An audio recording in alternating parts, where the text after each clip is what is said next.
제4주일 구문, 신문, 11문 우리 함께 하도록 하겠습니다. 그 뒤에 프린트물을 좀 나눠주세요. 저 뒤에 아니요 저쪽 뒤에 프린트물이 다 인쇄가 되어 있습니다. 우리 프린트물 좀 나누어 주세요. 한 장씩입니다.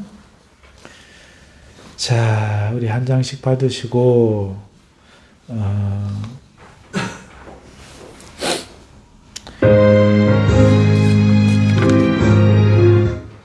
한 장씩 받으시고 우리 구문 우리 함께 읽도록 하겠습니다. 제 구문 하나님께서 사람이 행할 수 없는 것을 그의 율법에서 요구하신다면 이것은 부당한 일이 아닙니까? 우리 답도 같이 하십시다. 아닙니다. 하나님은 사람이 행할 수 있도록 창조하셨으나 사람은 마귀의 꿰매에 빠져 고의로 불순종하였고 그 결과 자기 자신뿐 아니라 그의 모든 후손도 하나님의 그러한 선물들을 상실하게 되었습니다. 아멘. 요즘 하이델베르크 요리문답 하니까 참 좋아하시는 분도 계셔요. 그러나 또 어렵고 잘 와닿지 않는 분도 있을 수 있습니다. 그래서 오늘 천천히 우리 한번 생각해 보면서 우리 믿음의 고백들에 대해서 우리 심령 속에 그 구조를 하나하나 기초를 잘 쌓을 수 있기를 소망합니다. 자, 구문은 하나님께서 사람이 행할 수 없는 것을 그의 율법에서 요구하신다면 이게 부당한 일 아닌가요? 라는 질문이죠. 무슨 말인가 하면 앞에 우리가 3주일에 했던 우리가 죄의 비참함과 이 죄를 어디서 깨닫습니까? 라고 물을 때 율법을 통해서 우리가 깨닫는다 했잖아요. 그러니까 우리가 그것을 배웠는데 그렇다면 율법을 행할 능력이 없다. 율법을 통해서는 우리가 죄인인 것을 깨닫는다. 이렇게 배웠는데 그렇다면 그 율법을 지키라고 요구한다면 못 지키는 이걸 요구한다면 이것은 잘못된 일 아닙니까? 부당한 거 아닙니까? 이렇게 묻는 의미입니다. 자, 그런데 답이 뭡니까? 아니라는 거죠. 하나님은 사람이 행할 수 있도록 창조하셨으나 사람이 마귀의 깸에 빠져 고의로 불순종했고 그 결과 자기 자신도 또 그의 후손들도 그 행할 수 있는 선물들을 상실하게 되었다. 이렇게 답하고 있습니다. 이게 무슨 말인가 하면은 우리가 율법이 우리가 할 수 없는 것을 요구하시는가 하는 이 질문을 할 때 우리의 생각 속에는 어떤 생각을 하느냐 하면은 모세의 율법만 생각하기 쉬워요. 십계명. 그래서 이거는 죄만 깨닫고 행할 능력이 없는, 다시 말해서 전심을 다한 하나님 사랑이나 나 자신처럼 사랑하는 이웃 사랑이 안 되더라는 거죠.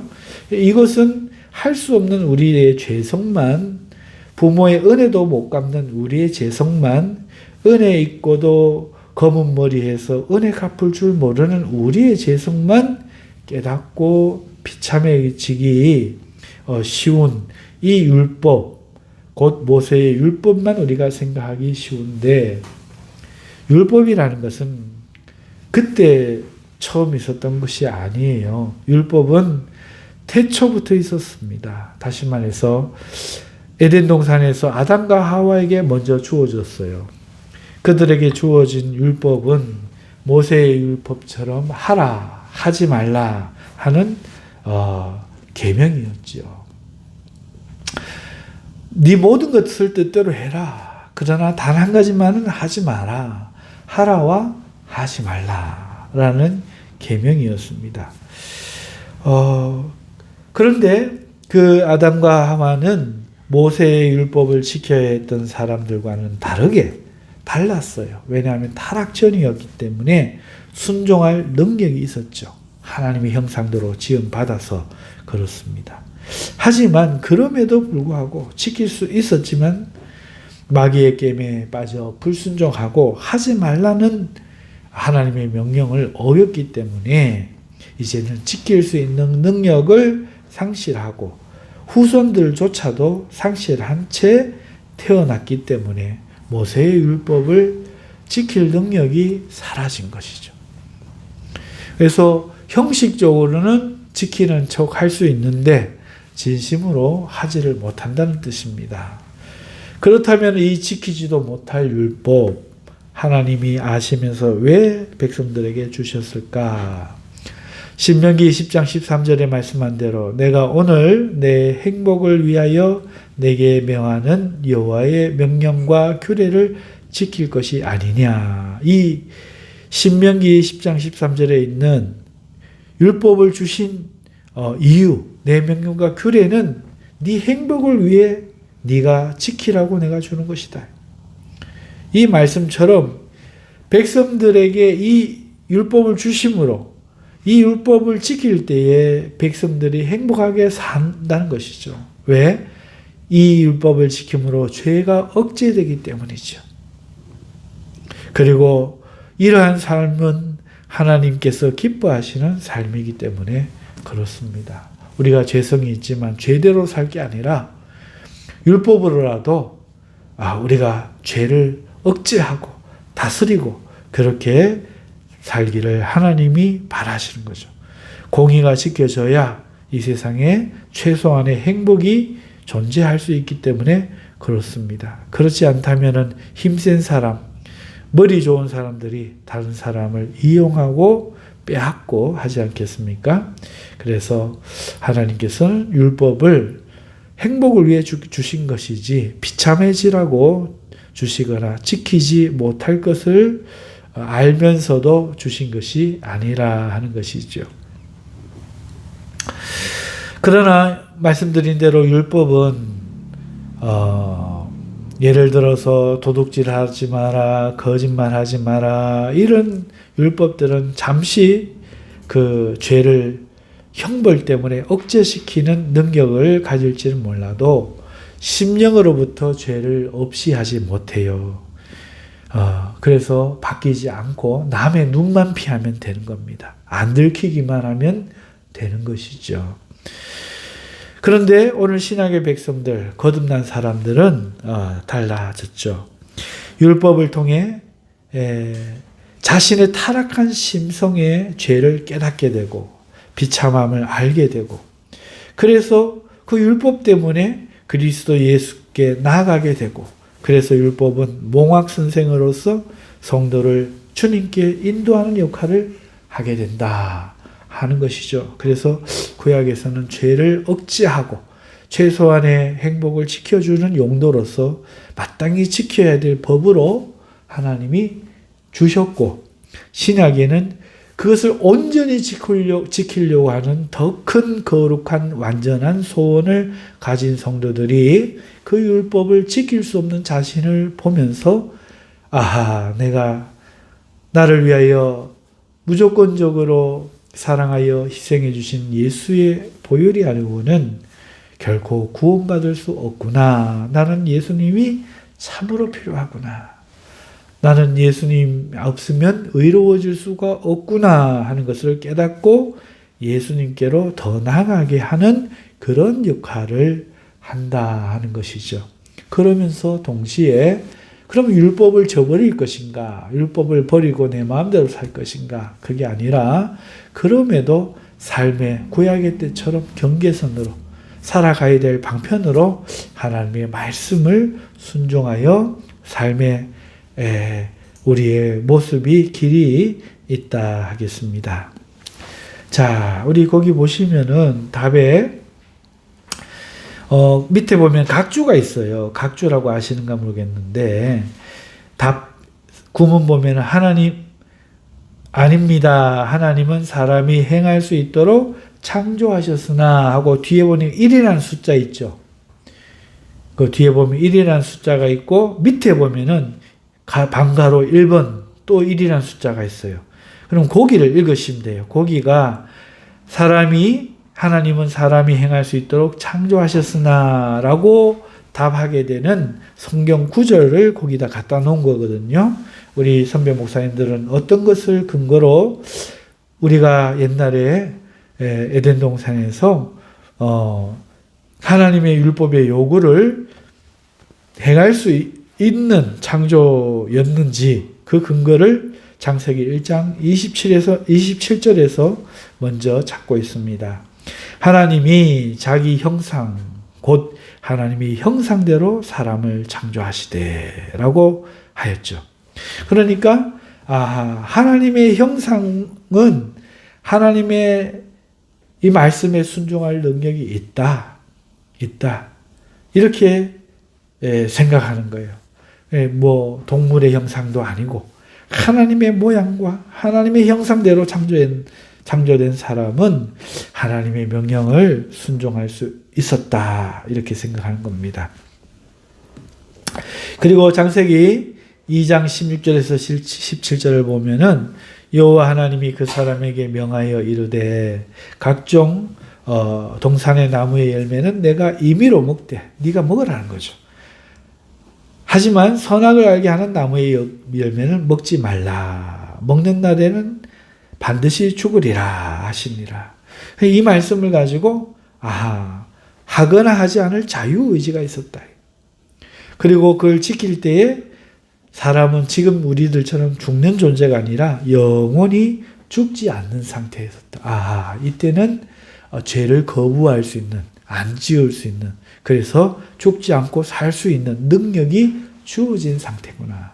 그래서 하나님의 형상과 모양으로 창조되었다는 이 말씀과 그 다음에 아직 죽지 않을 수 있는 능력을 부여받은 채 죄가 없으면 영원히 살 수 있는 능력을 부여받은 채 지음받았다는 사실에서 하나님께서는 사람이 하나님의 율법을 요구하시는 것을 행할 수 있도록 창조하셨다. 이렇게 대답하는 것입니다. 이해되십니까?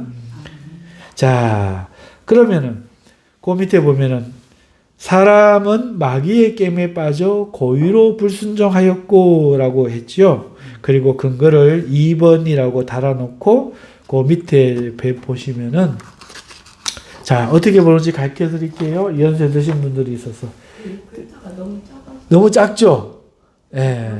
잘 안 보이시구나. 그래서 사람은 마귀의 깸에 빠져 고의로 불순종하였고 2번 이렇게 있으면 요 밑에 가서 2번을 찾아보면은 그 밑에 성경 구절이 근거로 되어 있습니다. 2번을 보시면 창세기 3장 4절에서 6절의 내용으로 사람이 그냥 범죄한 게 아니라 마귀의 일단 깸에 빠져서 범죄했는데 고의로 불순종했다. 이렇게 답하고 있는 근거를 대고 있습니다. 먼저 뱀이 여자에게 이르되 너희가 결코 죽지 아니하리라.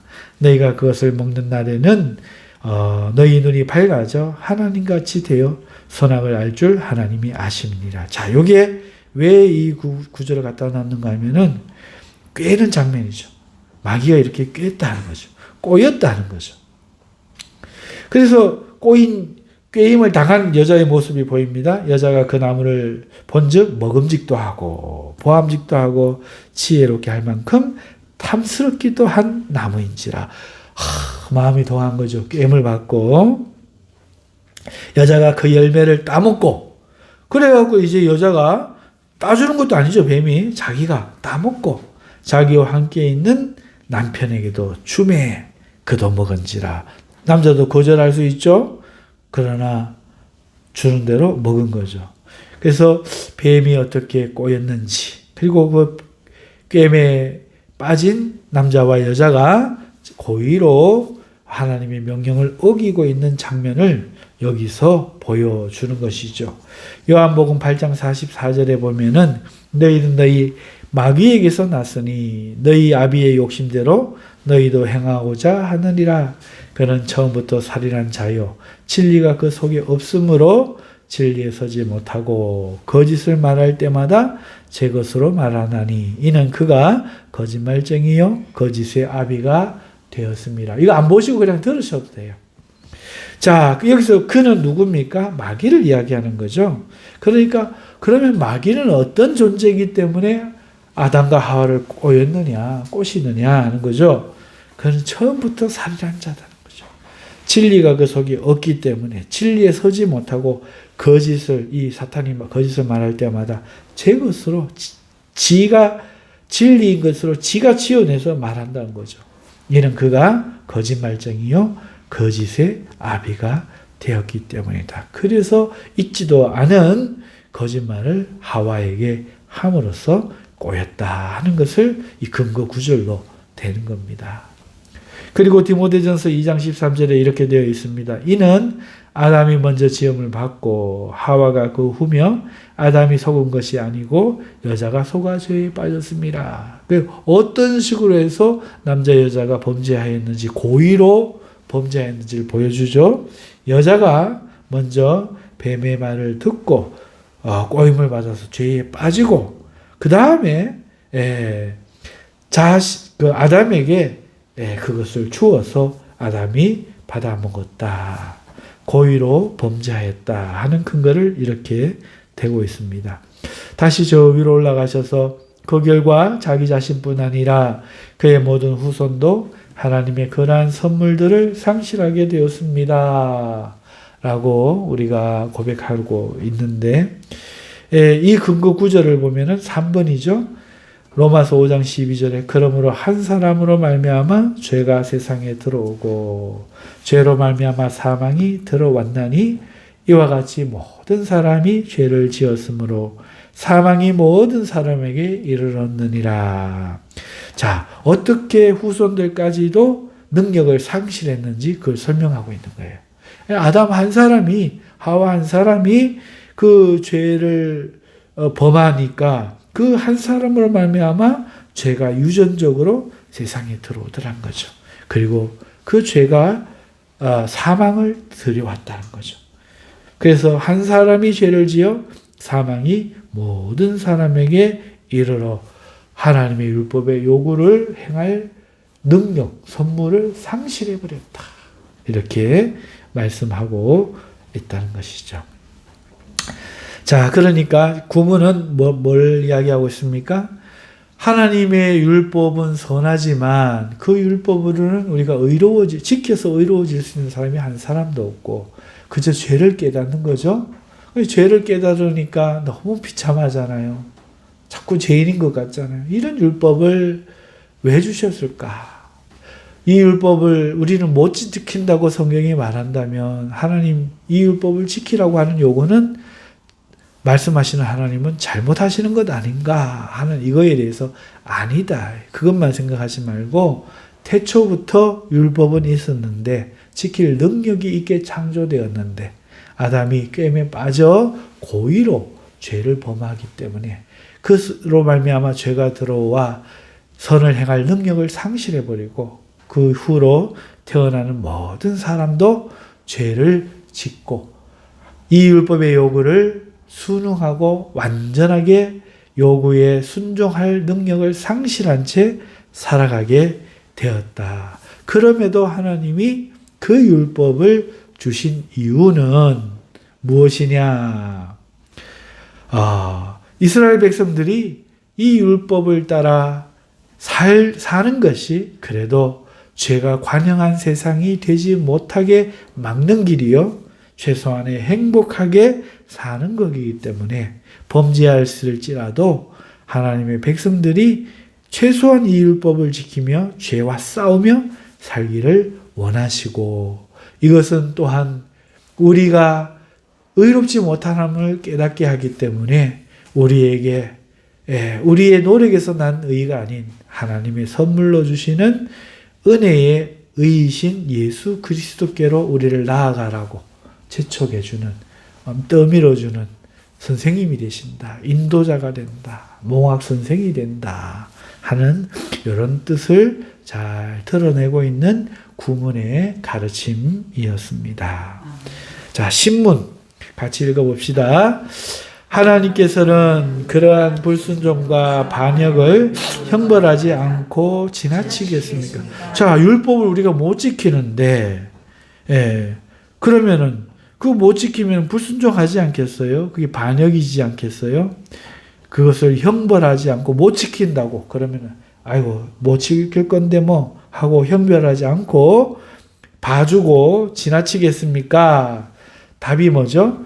결코 그렇지 않습니다. 하나님께서는 원죄와 자범죄 모두에 대해 심히 진노하셔서 그 죄들을 이 세상에서 그리고 영원히 의로운 심판으로 형벌하실 것입니다.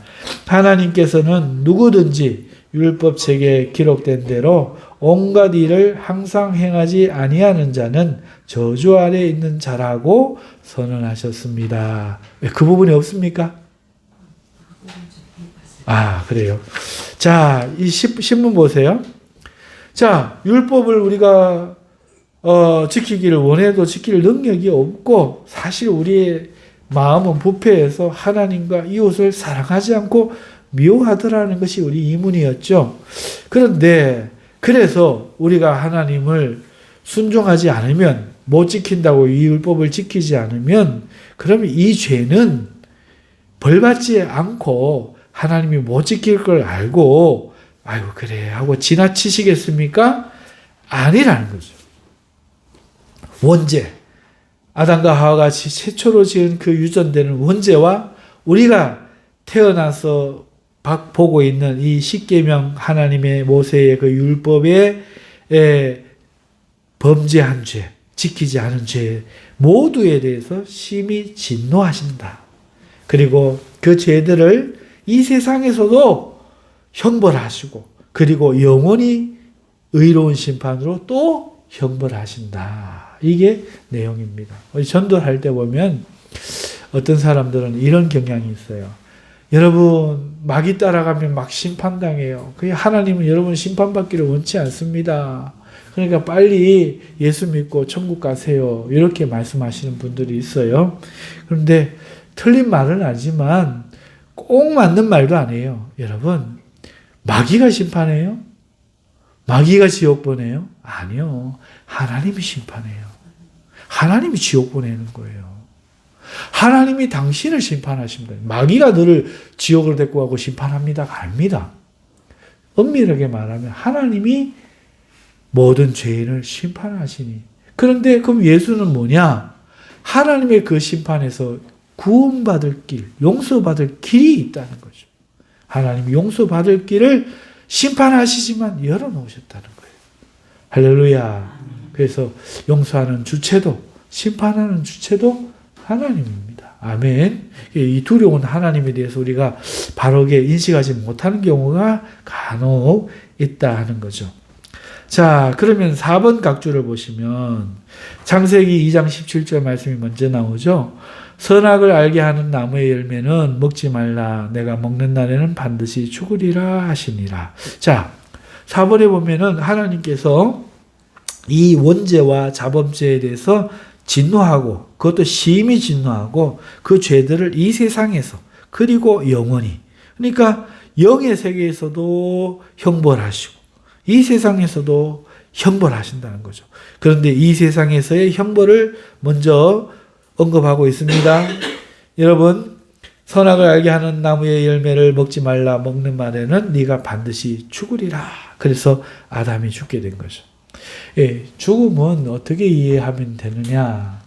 우리가 죽으면 숨을 더 안 쉬는 것, 심장이 뛰지 않고 폐가 호흡하지 않는 것, 맥박이 뛰지 않는 것, 의식하지 못하고 밖에서 불러도 자의식이 없는 상태, 이걸 우리가 죽음이라고 하잖아요. 그런데 죽음이라는 것은 사실 단절이에요.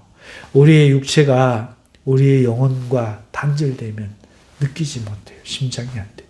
잘 살아있던 사람이 늙은 사람이나 젊은 사람이나 아이나 영혼이 떠나버리면 그 몸이 안 뛰는 거예요. 늙었다고 못 뛰고 젊었다고 뛰는 게 아니에요. 영혼이 떠나버리면 육체는 죽게 되는데 그 죽음은 그래서 영혼과 몸의 분리인 거죠. 분리. 그래서 영의 죽음도 있습니다. 그게 하나님과 우리가 이어져 있었는데, 태초에는 이어져 있었는데, 이게 분리된 상태. 그래서 더 이상 하나님이 원하시는 그 관역을 맞출 수 없는 상태. 하나님이 원하시는 것을 이룰 수 없는 상태. 이게 죄예요. 왜? 분리가 돼가지고. 아버지에게서 마음이 떠난 자식이 아버지 말을 안 듣는 거죠. 분리가 돼버리면. 하나님과 분리가 되면 하나님이 원하는 게 싫다는 말이죠. 그리고 하나님의 뜻도 오해한단 말이죠. 더 이상 모르게 되었단 말이에요. 이걸 죽음이라 그래요. 그래서 선악을 알게 하는 나무의 열매를 먹지 말라. 내가 먹는 날에 반드시 죽는다 하신데 반드시 죽게 된 거죠. 하나님과 분리가 돼서 영적인 죽음이 시작되었고, 영적인 죽음이 시작되자 영에게 공급받은 이 생명의 기운이 한계가 있었어. 그 육체를 영원히 살게 붙들어 두지 못하고 육체 또한 영혼과 분리되면 영혼은 영의 세계로 가버리고 육체는 흙으로 돌아가는 그 두 죽음을 맞이하게 되는 것입니다. 그래서 이미 형벌을 받은 거죠. 하나님에게서 떨어졌다.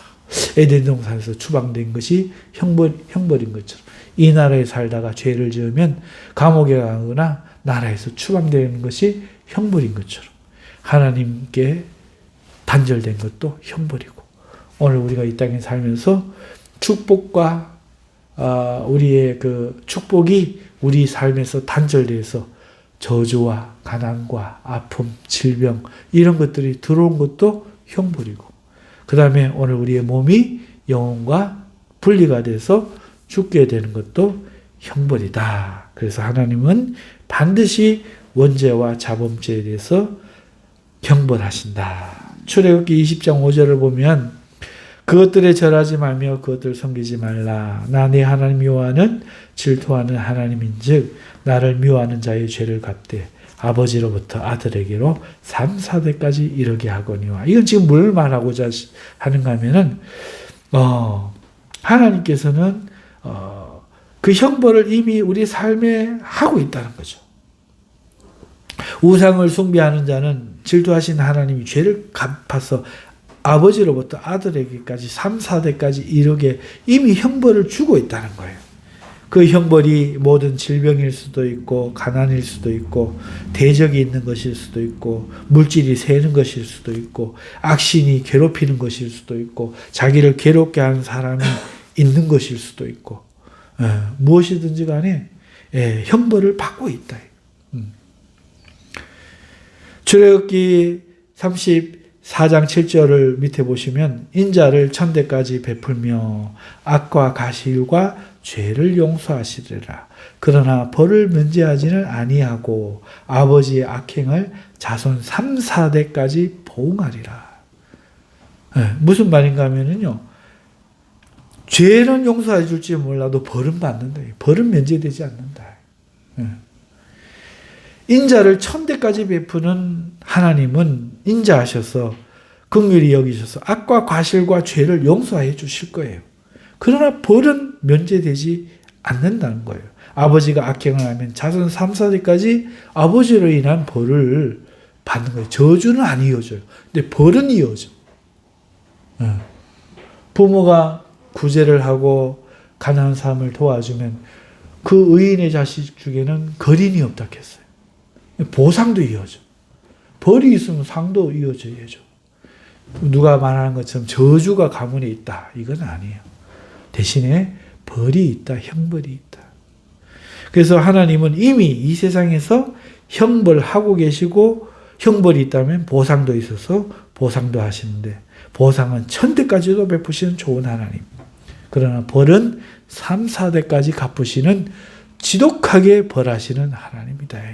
그러니까 무슨 말이에요? 죄짓지 마라 이거지 뭐. 절대로 죄짓지 마라.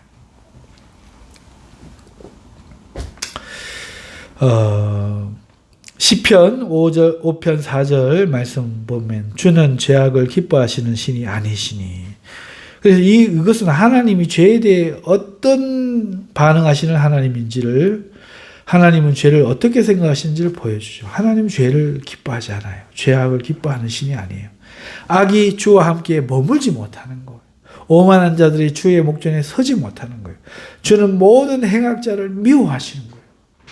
하나님은 죄를 결단코 관용해 주시거나 행악자를 눈감아 주지 않습니다.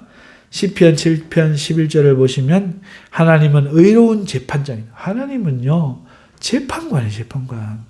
그러니까 재판관이 죄를 용서해 줄 리가 있나요? 의로운 재판장이시며 매일 분노하시는 하나님입니다. 하나님은 죄를 보면 매일 분노해요. 누가 사랑해 하나님이라고 합니까? 하나님은 하나님이 사랑하시는 거지 죄도 사랑하시지 않아요. 하나님이 죄에 대해서는 매일 분노하시는 하나님입니다. 사람이 회개하지 아니하면, 회개하면 괜찮아요. 회개하지 아니하면 그가 그의 칼을 갈고 계신다. 잘 때 귀에 슥슥 칼 가는 소리가 들리거든 회개하시기 바랍니다. 칼을 가시며 그의 활을 이미 당겨 예비하셨도다. 죽일 도구를 또한 예비하시며, 하나님 우리 죽일 도구를 예비하고 있대요. 그가 만든 화살은 불화살, 보통 화살도 아니고 불화살, 독화살이나 마찬가지죠. 여러분, 이것은 죄에 대한 하나님의 의지를 보여주는 말씀이에요. 반드시 내가 보복하겠다. 반드시 내가 심판하겠다. 반드시 내가 응징하겠다. 반드시 내가 벌 주겠다. 말씀하고 있다는 거죠. 나홈 1장 2절을 보면은 여호와는 질투하시며 보복하시는 하나님이라. 여호와는 보복하시며 진노하시되 자기를 거스르는 자에게 여호와는 보복하시며 자기를 대적하는 자에게 진노를 품으시며 라고 말씀하고 있습니다. 그러니까 이게 뭘 말하고자 하는가 하면은 하나님은 인격적이신데, 어떻게 인격적이냐? 은혜와 원수를 아신다는 거예요. 은혜도 모르고 잘해도 막 화내고 못해도 뭐 용서해주고, 이게 아니고 은혜는 은혜로 갚는 인격, 악은 악으로 갚는 인격, 원수는 원수로 갚는 인격, 그에 걸맞게 응대해 주신 거예요. 그래서 여호와 하나님께서는 질투도 하시고 자기가 사랑하셨는데 자기를 사랑 안 하고 다른 것을 사랑하면 보복하시는 거예요.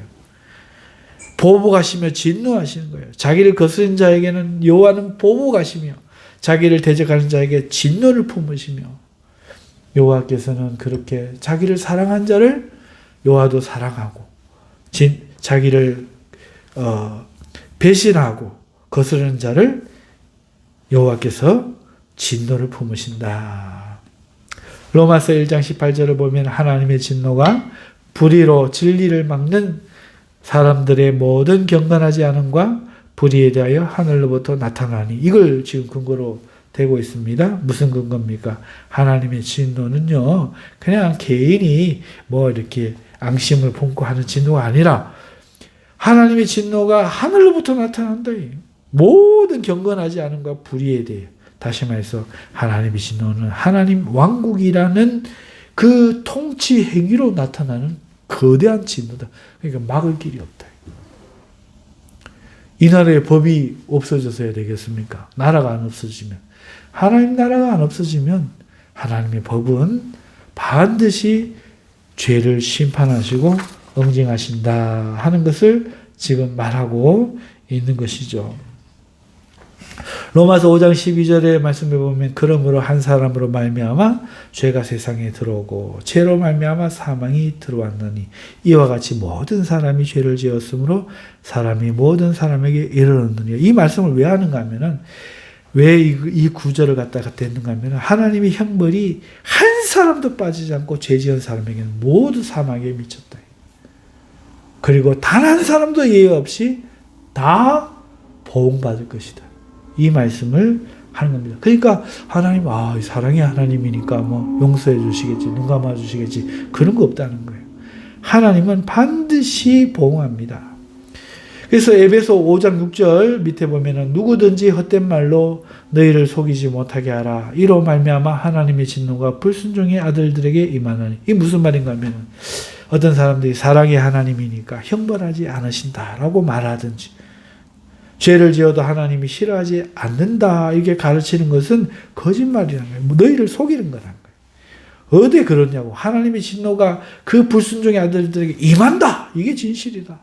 이 에베소서 5장 6절에 말씀하고 있는 것입니다. 죄를 지으면 영이 어두워져요. 죄를 지으면 그의 심령이 의지가 약해져요.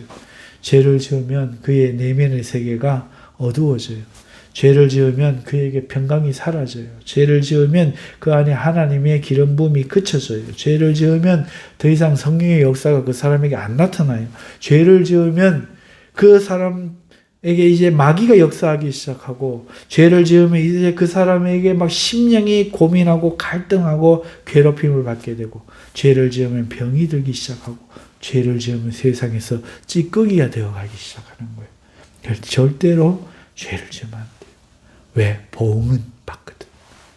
예수님을 믿어 죄사함을 받고 천국에 가는 용서는 받을지 몰라도 아들에서 제거되지 아니하고 구원은 받을지 몰라도 뭐는 받는다? 보응은 받는다. 반드시 보응받는다. 그래서 절대로 죄를 지으면 안 되고, 부모님에게 함부로 하는 거 이런 것도 시키면 어기는 거예요. 절대로 말대답도 하지 말고, 부모님 말씀하실 땐 예, 어머님 아버님 알겠습니다. 순종하면 천대까지 막 하나님이 복을 주시지만, 예? 우리 요셉이가 부모님한테 함부로 이렇게 하면은 3, 4대까지 자식까지 복을 받는다. 그 유전이 따라가고, 요셉이 아들이 태어나면 아버지 어쩌고 저쩌고 더 한다니까. 네, 그거 싫으면 절대로 그렇게 하면 안 돼요. 히브리서 9장 27절에 보면 한 번 죽는 것은 사람에게 정해진 것이요 그 후에는 심판이. 자, 지금까지는 이 세상에서의 형벌을 이야기했잖아요. 그런데 히브리서 9장 27절에 보면 죽은 이후에도 영원한 심판이 있다. 우리의 용서는 심판을 받지 아니함이 아니에요. 여러분, 우리가 용서받았다. 이거는 이제 심판이 사라졌다 이게 아니에요. 심판을 반드시 받지만 형벌에서 용서받는다는 거죠. 그러니 우리는 심판이 반드시 있다함을 깨닫고 이 땅에서 죄를 짓지 말아야 됩니다. 할렐루야. 아멘. 자, 여기까지가 우리 신문입니다. 내용이 뭐였습니까? 자, 우리가 부당한 지키지 못할 율법을 하나님이 요구하시는 겁니까? 아니다. 우리는 그것을 잃어버린 것. 그러면 하나님께서 우리가 못하니까, 그 능력을 상실했으니까 벌하지 않고 그러면 지나치시겠네요 하는 거에 대해서 절대 안 그렇다. 예. 우리가 열심을 다해 지켜야 된다. 왜 그러냐? 안 지키면 안 지키는 만큼 손해본다. 왜? 반드시 보복하시니까 그렇다. 아멘. 그래서 착하게 산 사람, 못되게 산 사람, 그 삶이 달라요. 삶이 달라. 받는 복이 달라요. 맞죠? 부모가 어질고 부모가 부모한테 잘하고 하는 사람들 자식도 효성이 지극히 넘어십니다. 부모님이 한마디 탁 하면 막 죽는 줄 알고 소스라치게 놀라갖고 이렇게 합니다. 그러나 부모에게 함부로 한 그 어머니, 아버지의 자식들 보세요. 절대로 그렇게 안 합니다. 오히려 더 못되게 하죠. 그래서 절대로 죄를 지으면 안 됩니다. 믿는 사람은 더 그래, 난 예수 믿으니까 이제 형벌 사라졌다. 이거 거짓말입니다. 예수 믿어도 죄와 악행을 용서받아 천국에는 오라 하실지 몰라도 복은 사라지는 거예요? 그럼 어떻게 해야 됩니까? 회개해야 되겠죠. 하나님 앞에 용서를 빌 뿐 아니라 그걸 고쳐야 돼요. 그리고 복 받을 걸 자꾸 해야 되겠죠. 아멘. 자, 11문 우리 같이 읽읍시다. 그러나 하나님은 또한 자비하신 분이 아닙니까? 자, 무슨 질문인가 하면은, 그렇게 보응하신다고? 철두철미하게 하신다고? 그렇게 심하게 화를 내신다고? 야, 그러면 하나님 자비한 하나님 아니잖아요. 이제 이 질문인 거죠. 이걸 답을 가르쳐 주는 거예요. 자, 답을 한번 봅시다. 시작. 하나님은 참으로 자비하신 분이나 동시에 의로우신 분입니다. 죄는 하나님이 지극히 높은 어미를 거슬러 짓는 것이므로 하나님의 공의는 이 죄에 대해 최고의 형벌, 곧 몸과 영혼에 영원한 형벌을 내릴 것을 요구합니다. 말이 좀 어렵진 않아요. 아이고, 하나님이 사랑의 하나님인 줄 알았는데 이렇게 무서운 하나님, 그래서 우리가 구원받아야 돼요. 끔찍한 거죠. 그래서 마치 하나님은 벌 주기 안 원하는데 마귀가 벌 받게 해서 지옥 가는 것처럼, 이거 틀린 건 아닌데 꼭 맞는 건 아니에요. 하나님이 죄 짓지 말라 했는데 어겼기 때문에 그 심판과 형벌을 우리가 받기 때문에 용서받을 길이 우리에게 열려 하나님이 불쌍해서 열어주신 거지. 그래서 감사하는 마음으로, 두려운 마음으로, 죄를 두려워하는 마음으로 우리가 살아야 되고 하나님께 가야 되는데, 자, 그렇게 하나님이 형벌하시고 죄에 대해 엄격하신다면 하나님은 자비하신 분이라고 어떻게 말할 수 있습니까? 하는 우리의 이 반항적인 그 질문에 대한 대답입니다. 맞습니다. 하나님은 참으로 자비한 분입니다. 하나님이 자비하시다는 것에서 6번 출애굽기 20장 6절에 보면 나를 사랑하고 내 계명을 지키는 자에게는 천대까지 은혜를 베푸느니라. 여러분, 하나님을 사랑하고 하나님 계명을 지키는 자에게 왜 천대까지 은혜를 베푸시겠어요? 여러분, 우리 자식들 키워보셨으면 자식들에게 용돈 줘보셨죠? 예? 은혜를 베푼 거예요, 안 베푼 거예요? 아니, 자식이 원하는 그 아주 비싼 옷을 사줬죠? 은혜를 베푼 거예요, 안 베푼 거예요? 그러면 그 자식이 고마워요 인사합니까? 인사하고 천대까지, 천년까지 막 갚습니까? 인사도 안 할 때도 있고, 오히려 더 좋은 거 안 사준다고 입 나올 수도 있고, 뭐 내 몰라라 하잖아요. 잊어버리잖아요. 하루만 지나면 그 은혜의 공덕 어디 가고 없잖아요. 그렇죠? 자, 하나님에게 우리가 뭔가를 했다고, 하나님을 사랑했다고 하나님이 뭐하러 우리에게 천대까지 은혜를 베푸시겠어요? 그런데 하나님은 자비하신 분이었어. 정말 참으로 자비로우신 분이셔서 하나님을 사랑하고 계명을 지키는 자에게는 은혜를 천대까지, 얼마나 그 자비로움이 큰지 그 은혜를 통해서 보여주는 거죠. 그러니까 해줘도 잊어버리고 원수를 안 갚으면 다행인 검은 머리 사람에게 잘해야겠어요? 하나님에게 잘해야겠어요? 근데 우리는 자꾸 사람에게는 잘하려고 하는데 하나님에게는 이렇게 축복하시는데 안 한다는 거죠. 겨우 혼나 안 날까봐 하는, 자꾸. 그러지 말고 하나님 앞에 올인해야 돼요. 이건 미친 장사가 아니에요. 무조건 남는 장사. 한 개를 주면 1000개를 받는다 생각해봐요. 완전 대박 아닙니까? 그런데 믿는 사람들도 이걸 몰라. 하나님은 참으로 자비로운 분입니다. 출애굽기 34장 6절에서 7절을 보면은 여호와께서 그의 앞으로 지나시며 선포하시되 여호와라 여호와라. 그 여호와가 어떤 분인가? 자비롭고 은혜롭고 노하기를 더디하고 인자와 진실이 많은 하나님이라. 인자를 천대까지 베풀며 악과 과실과 죄를 용서하리라. 그러나 벌을 면제하지는 아니하고 아버지의 악행을 자손 3, 4대까지 보응하리라. 이 천대 은혜 베푸는 것과 3, 4대 보응하는 것을 비교해보면 이게 하나님이 악독하신 분이에요? 자비하신 분이에요? 자비하신 분이죠. 자비가 훨씬 많죠. 그래서 하나님은 참으로 자비한 분이나. 그러면 왜 이렇게 보응하느냐? 동시에 의로운 분입니다. 7번 각주를 보시면 출애굽기 20장 5절 그것들에게 절하지 말며 그것들을 섬기지 말라. 나 내 하나님 여호와는 질투하는 하나님이죠. 나를 미워하는 자의 죄를 갚되 아버지로부터 아들의 3, 4대까지 우상 숭배를 하면 자비로운 하나님이지만 동시에 죄를 짓는 자들을 형벌하시는 공의의 하나님이기 때문에 그렇다는 거예요. 의로우시기 때문에 죄에 대해서 눈 감지 않으신다는 거죠.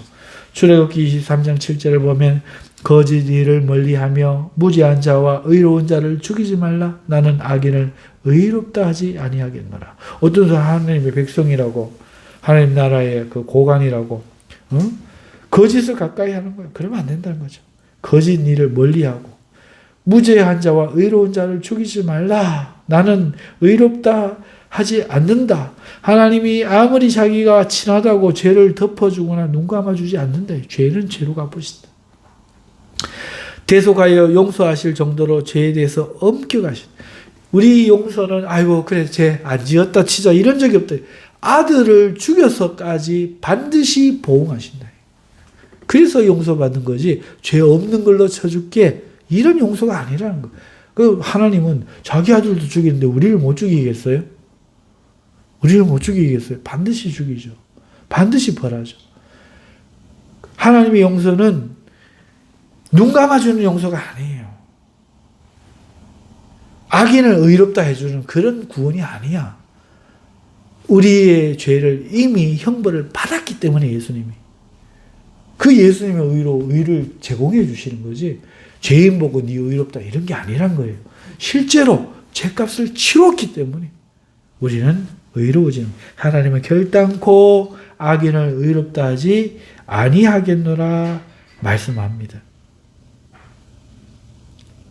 그러나 의와 선에 대해서는 그 이상으로 축복하시는 좋은 분임을 우리는 또 기억해야 될 것입니다. 마지막으로 8번 각주 밑에 보면 8번의 내용이 그거였죠. 하나님의 공의는 이 죄에 대해 최고의 형벌, 곧 몸과 영혼에 영원한 형벌을 내릴 것을 하나님의 공의가 요구한다 하는 그 각주 8번에 보면 나훔 1장 2절에서 3절의 말씀을 근거로 대고 있는데요. 여호와는 질투하시며 보복하시는 하나님이시라. 여호와는 보복하시며 진노하시되 자기를 거스른 자에게 여호와는 보복하시며 자기를 대적하는 자에게 진노를 품으시며 여호와는 노하기를 더디하시며 권능이 크시며 벌받을 자를 결코 내버려 두지 아니하시느니라. 여호와의 길은 회오리 바람과 광풍에 있고 구름은 그의 발에 티끌이로다. 그러니까 이거 뭘 이야기하는 거예요? 하나님의 그 보복, 하나님의 그 진노는요 무섭다 이 이야기예요. 결코 가볍지 않다. 내버려 두지 않는다. 예. 반드시 심판하시는데 마태복음 25장 45절에서 46절에 보면 이에 임금이 대답하여 이르시되 내가 진실로 진실로 너에게 이르노니 이 지극히 작은 자 중에 자 하나에게 하지 아니한 것이 곧 내게 하지 아니한 것이라 하시리니 그들은 영벌에 의인들은 영생에 들어가리라. 작은 자 하나를 예수님의 이름으로 대접한 것 영원히 상 주시고 그 한 사람을 하지 않은 것 영원히 벌 주신다는 거예요. 그러니까 몸과 영혼으로 죄를 형벌하신다는 거예요. 데살로니가 후서 1장 8절에서 9절 마지막을 보시면 하나님을 모르는 자들과 우리 주 예수의 복음에 복종하지 않는 자들에게 하나님 아예 몰라. 아유 몰라. 예수님 믿으세요. 아이씨 안 믿어요. 하는 자들에게 형벌을 내리시리니 이런 자들은 주의 얼굴과 그의 힘의 영광을 떠나 영원한 멸망의 형벌을 받으리로다.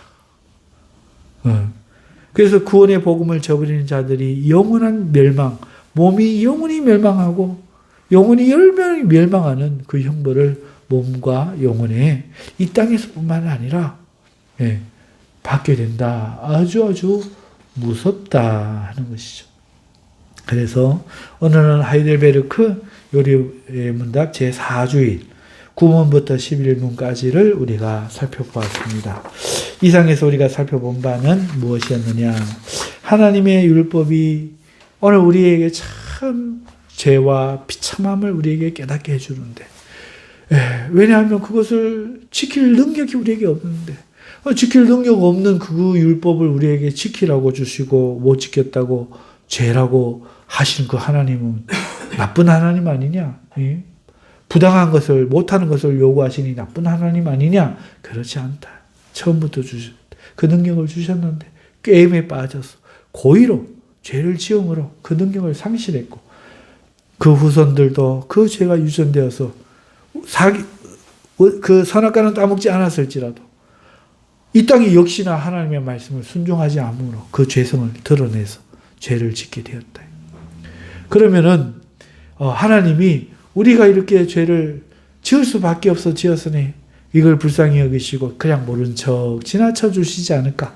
우리의 아버지들이 모른 척 돈 훔쳐가는 거 알고도 모른 척 해주시듯이 그러지 않을까? 안 그렇다. 하나님은 반드시 심판하시는데 그럼 하나님 자비한 하나님 아니지 않나요? 아니다. 하나님은 참으로 자비로우시지만 공의 때문에 하나님 나라의 왕국의 법이기 때문에 반드시 심판을 하시지만 그 심판보다 축복은 잘 지켰을 때의 축복은 1000배 만배 크고 또 그 법을 그럼에도 허용하시는 것은 우리가 그 법을 지켜 이 땅에 사는 동안에 행복하며 복을 누릴 수 있도록 하게 하기 위함이다.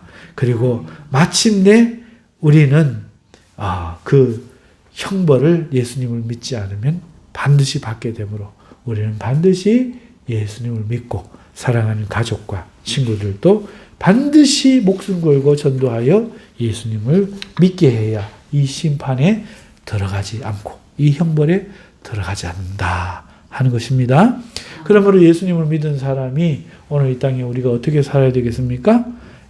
죄를 짓지 말고 율법을 지키면서 이제 율법 완성됐어요. 이런 소리 하지 말고 율법 지켜야 됩니다.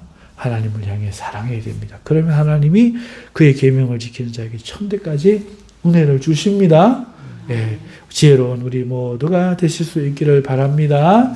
기도하겠습니다. 거룩하신 하나님, 오늘 이 말씀 가운데 하나님 축복해 주시고 오늘 우리의 기도 가운데 응답하여 주시옵소서. 예수님 이름으로 기도합니다. 아멘.